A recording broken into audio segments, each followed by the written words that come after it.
Welcome back to Celeb Memorial TV. Here we celebrate the legacies of stars who shone brightly in our lives. Join us as we honor their journeys and the lasting impact they made. Before we start to support us, please hit that like button. Thank you. Bob Harris, known as the voice of the Blue Devils, passed away at the age of 81 on June 12th in Durham, North Carolina. His death marks the end of an era for Duke University sports fans in the world of sportscasting. Bob Harris was an iconic American sportscaster, best known for his work as the play-by-play announcer for Duke University men's basketball and football teams. His career at Duke spanned an impressive 40 seasons, during which he broadcast 456 consecutive Duke football games and 1,358 Duke basketball games. His voice was synonymous with Duke athletics, providing the soundtrack for countless memorable moments in college sports history. Harris's illustrious career included calling 41 ACC men's basketball tournament games, 126 NCAA men's basketball tournament games across 35 trips, 13 Final Four appearances, 11 national championship games, and 5 NCAA champion titles. His legendary call of Christian Lettner's buzzer beater in the 1992 East Regional Final is etched in the annals of sports history and is often referred to as the greatest college basketball game ever, played by ESPN. Born on August 22, 1942, in Albemarle, North Carolina, Harris began his journey in broadcasting in 1967 at WZKY, covering local football games. His passion and talent quickly propelled him to a full-time sports announcer position and eventually led to his role as the voice of the Blue Devils in 1976. Harris's contributions to sports broadcasting were recognized with numerous accolades, including his induction into the North Carolina Sports Hall of Fame in 2006 and the prestigious Order of the Longleaf Pine Award in 2016 for his 40 years of service to the state. He was named North Carolina Sportscaster of the Year 3 times, reflecting his excellence and dedication to his craft. Beyond the microphone, Harris was a devoted philanthropist, actively participating in charity events and fundraisers. His autobiography, How Sweet It Is, From the Cotton Mill to the Crow's Nest, published in 2010, offered fans a glimpse into his storied career and life, complete with an 80-minute CD featuring some of his most famous radio calls. Bob Harris retired in 2017, leaving behind a legacy of passion, dedication, and unmatched enthusiasm for Duke sports. Diagnosed with Alzheimer's disease in his later years, Harris remained a beloved figure among fans and athletes alike. Françoise Hardy, who passed away at the age of 80 on June 11th, was an iconic French singer-songwriter and actress. She succumbed to laryngeal cancer, having battled health issues for several years. Born on January 17, 1944 in Paris, Françoise Hardy rose to prominence in the early 1960s as a leading figure of the yee-yee wave with her melancholic ballads and distinct voice. Her debut song, Tous les garçons et les filles, quickly made her a household name, and she continued to captivate audiences with hits like Mon ami la rose and Comment te dire adieu. Her music transcended language barriers as she sang in French, English, Italian, and German, releasing over 30 studio albums throughout her illustrious career. Hardy's influence extended beyond music. She became a muse for fashion designers like Yves Saint Laurent and Paco Rabanne, embodying the quintessential French chic. Her ethereal beauty and style made her a fashion icon, often gracing magazine covers and setting trends that defined an era. Despite her success, Hardy was known for her shyness and self-deprecatory attitude, often expressing her discomfort with fame. She channeled her introversion and personal struggles into her music, creating a body of work that resonated with fans worldwide. Her contributions to French pop music earned her numerous accolades, including the Grande Médaille de la Chanson Française in 2006, recognizing her significant impact on the genre. In addition to her music and fashion influence, Hardy ventured into acting and astrology, showcasing her versatility and depth. Her legacy is marked by her artistic integrity, timeless style, and the emotional depth of her songs, which continue to inspire new generations of artists and fans alike. Françoise Hardy's passing marks the end of an era, but her music and influence will forever remain a cherished part of French cultural heritage. She leaves behind her son, Thomas Dutronc, also a musician, who continues to carry forward the musical legacy of his remarkable mother. Tony Lo Bianco, who passed away at the age of 87 on June 11th, was an esteemed American actor known for his versatile performances in film, theater, and television. He succumbed to prostate cancer, leaving behind a legacy that spans over 6 decades. Born on October 19, 1936 in Brooklyn, New York, to Sicilian immigrant parents, Tony's journey into acting began in his high school days. Encouraged by a teacher to explore his interest in theater, he honed his craft at the dramatic workshop. His passion for acting saw him transition from the stage to the silver screen, leaving an indelible mark in both realms. Tony's early career flourished on Broadway with standout performances in productions such as The Royal Hunt of the Sun and Tartuffe.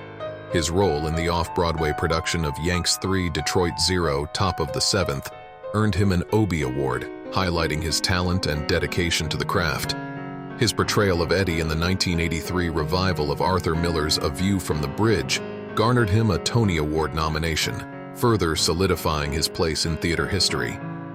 Tony's transition to film was marked by memorable roles in classic New Hollywood crime films, including The Honeymoon Killers, The French Connection, and The 7-Ups. His compelling performances in these films showcased his ability to bring depth and intensity to his characters. In addition to his film and theater work, Tony was a familiar face on television, guest starring in popular series like Police Story and Franco Zeffirelli's miniseries Jesus of Nazareth. His portrayal of Fiorello H. LaGuardia in the one-man show Prisoner earned him a New York Emmy Award, and he continued to bring the iconic New York mayor to life in various productions over the years. Tony's humanitarian efforts and contributions to the Italian-American community earned him numerous accolades, including the Golden Lion Award and the Humanitarian Award from the Boys Town of Italy. His dedication to his heritage and community was a testament to his character and values. Tony Lo Bianco's legacy is one of artistic excellence and unwavering dedication to his craft. He leaves behind his wife, Elise Best Muldoon, and his 3 daughters from his first marriage. His impact on theater, film, and television will be remembered and cherished by fans and fellow artists alike. Howard Fineman, who passed away at the age of 75 on June 11th, was a distinguished American journalist and television commentator. He succumbed to pancreatic cancer at his home in Washington, leaving behind a legacy of insightful political coverage and a profound impact on American journalism. Born in 1948 in Pittsburgh, Pennsylvania, Howard grew up in the Squirrel Hill neighborhood. The son of educators, he developed an early interest in politics and journalism. He attended Colgate University, where he was Phi Beta Kappa, and later earned a master's degree in journalism from Columbia University and a Juris Doctor from the University of Louisville School of Law. Howard's career spanned nearly 5 decades, during which he covered 9 presidential campaigns. He was a central figure in political reporting at Newsweek for 30 years, where he served as chief political correspondent, senior editor, and deputy Washington bureau chief. His weekly column, Living Politics, became a staple for those seeking in-depth political analysis. Following his tenure at Newsweek, he brought his expertise to the AOL Huffington Post media group as global editorial director. In addition to his written work, Howard was a familiar face on television, contributing regularly to NBC News and MSNBC. His insightful commentary could be found on shows like Hardball with Chris Matthews, The Last Word with Lawrence O'Donnell, and The Rachel Maddow Show. His ability to break down complex political issues for a broad audience earned him a loyal following. Howard was also a respected author. His book, The 13 American Arguments, Enduring Debates That Define and Inspire Our Country, highlighted his belief in the power of healthy disagreement in shaping American democracy. His work extended into academia, where he taught at the University of Pennsylvania's Annenberg School for Communication, guiding students through the evolving landscape of new media journalism. Howard's contributions to journalism were recognized with numerous awards, including the Page 1 from the Headliners Club of New York and the Silver Gavel from the American Bar Association. He held honorary degrees from institutions such as Colgate University and the University of Louisville. Howard is survived by his wife, Amy Nathan, and their 2 children, Nick and Meredith. His legacy as a keen observer of American politics and a passionate advocate for journalistic integrity will continue to inspire future generations. Jerry West, who passed away at the age of 86 on June 12th, was a legendary figure in the world of basketball. Known as the Logo for his silhouette being the basis of the NBA logo, Jerry West's legacy in the sport is unparalleled. Born on May 28, 1938, in Cheyenne, West Virginia, West emerged from humble beginnings to become one of the most influential figures in basketball history.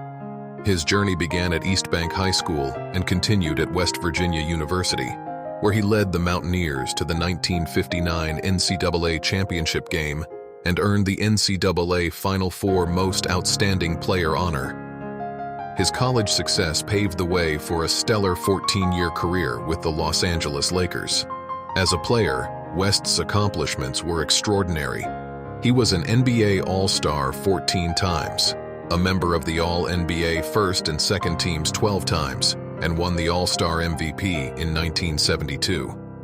West's defensive prowess earned him a spot on the NBA All-Defensive teams, and his scoring ability was unmatched, holding the NBA record for the highest points per game average in a playoff series with 46.3. Despite playing in 9 NBA Finals, West's lone championship as a player came in 1972, a testament to his perseverance and dedication.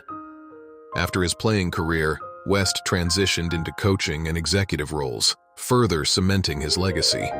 As the general manager of the Lakers, he built the Showtime dynasty of the 1980s, leading to 5 NBA championships. Later, he helped the Memphis Grizzlies achieve their first ever playoff berths and contributed to the Golden State Warriors' championship victories. His tenure with the Los Angeles Clippers demonstrated his enduring influence in the sport.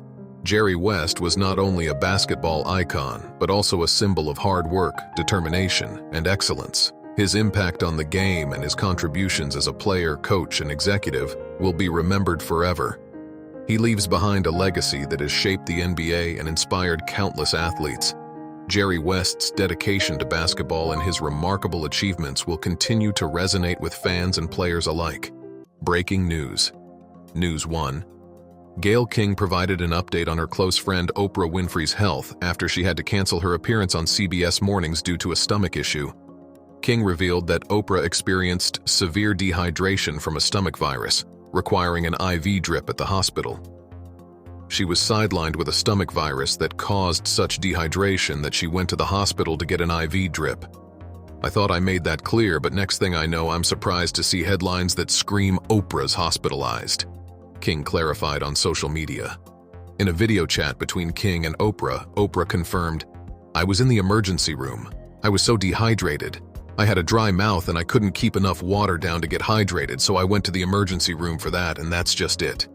Oprah reassured fans, saying, "I'm not 100%. I'm on my way to 100. News 2. Neil Goldschmidt, former Oregon governor and influential political figure, passed away at 83.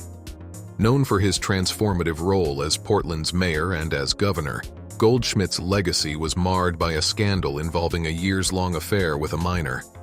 Goldschmidt died of heart failure at his Portland home, according to the Oregonian.